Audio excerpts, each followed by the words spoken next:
Hi friends, எல்லோரும் எப்படி இருக்கீங்க? நல்லா இருக்கணும், நல்லா இருக்கீங்க அப்படின்னு நம்புகிறேன். ஸோ இன்றைக்கி வந்து என்ன ஸ்பெஷல்னால், எங்கள் வீட்டில் வந்துட்டு எள்ளு உருண்டை தான் நான் ரெடி பண்ண போகிறேன். ஸோ ரொம்ப நாளாக எள்ளு உருண்டை வந்துட்டு செய்யணும்னு கொஞ்சம் எள்ளு வச்சுட்டே இருந்தோம். ஏன்னா எங்கள் காட்டில் வந்துட்டு அப்போ போட்டு வச்சுட்டோம்னா அது வந்து இந்த எள்ளு உருண்டைக்காகவே நாங்கள் வந்து கொஞ்சம் எள்ளு போட்டு வச்சுக்குவோம் தனியாக. ஸோ நிறைய டைம் செஞ்சிட்டோம். அதனால் கொஞ்சம் தான் இருந்ததா, அதனால் வந்து அம்மா அப்புறம் செய்யலான்ட்டே இருந்தாங்க. அதனால் தம்பி சொன்னதுனால ஓகே சொல்லிட்டாங்க. அதனால் நான் வந்துட்டு ரெடி பண்ணினேன். ஸோ ராகி மாவு ஃபஸ்ட்டு வந்து நம்ம ஒரு 3/4 கிலோ நான் எடுத்துருக்கிறேன். ஸோ அதை வந்து நல்லா வந்து நம்ம அடைக்கி தட்டுவோம் இல்லையா, ராகி அடைக்கி அது போல் நல்லா பிசைஞ்சுக்கணும். கொஞ்சம் லைட்டாக உப்பு போட்டு இந்த மாதிரி பிசைஞ்சு எடுத்து வச்சுக்கணும். ஸோ இப்போ வந்து ஒரு அடை சட்டி வச்சுட்டு நம்ம வந்து நிலக்கடலையும் வறுத்துக்கலாம். ஸோ நிலக்கடலை பார்த்திங்கன்னா நான் 1/4 கிலோ எடுத்துருக்கிறேன். ஸோ அந்த தோல் வந்து அப்படியே நீக்காமே போட்டுக்கலாம்.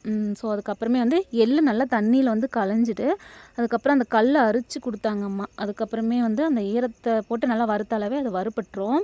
ஸோ எள்ளு அப்படியே சிம்மில் வச்சுட்டு, எள்ளு வந்து ஸ்பீடாக வச்சு வறுக்கக்கூடாது, ஏன்னா அது வந்து சீக்கிரமாக அது வந்து அந்த கருவிடும். அதனால் வந்துட்டு சிம்மில் வச்சு நல்லா அந்த பாப்கார்ன் பொரியிற சவுண்டு வரும், நல்லா கமகமன்னு வாசம் வரும்போது எடுத்துடலாம். ஸோ இப்போ வந்து லைட்டாக வந்து தோசைக்கல்லை வச்சுட்டு லைட்டாக எண்ணெய் அடியில் ஊற்றிட்டு அதுக்கப்புறமே நம்ம வந்து அடை மாரி தட்டி 2 பக்கமும் நல்லா வந்து வேக விட்டுறணும். ஏன்னா ராகி வந்து நல்லா அடை வந்து வேகணும். அப்புறம் அதுக்கப்புறம் வந்து நம்ம உரலில் வந்து எல்லாத்தையும் ஒன்று ஒன்றா இடிக்க போகிறோம். இது கூட வந்து பனவெல்லம் வந்து 1 கிலோ நாங்கள் எடுத்துருக்குறோம். ஸோ எல்லாத்தையும் வந்துட்டு உரலில் தான் இடிக்க போகிறேன். ஏன்னா மிக்சியில் வந்து அரைக்கலாம். ஸோ அதில் வந்துட்டு உரலில் வந்து எள்ளடி இடித்தா தான் ரொம்ப டேஸ்ட்டாக இருக்கும். அதனால் வந்து நாங்கள் உரல்லே இடிக்கிறோம்.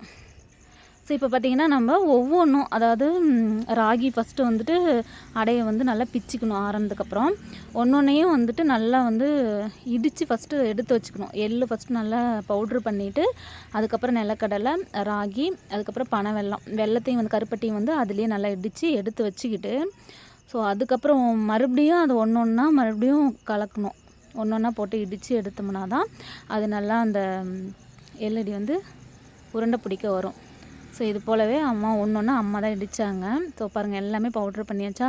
திரும்பவும் வந்து அந்த பனவெல்லத்தையும் நல்லா வந்து இடிச்சுக்கிட்டு மறுபடியும் பவுட்ரு பண்ணத்தையும் எடுத்து போட்டு அதுக்கப்புறம் இடித்தாங்க. அதில் கொஞ்சம் கொஞ்சமாக எடுத்து போட்டு ஒவ்வொரு இதுவாக இடித்து எடுக்கணும். அப்போ தான் வந்து இது உரலில் வந்து நம்ம இடித்து எடுக்க முடியும்.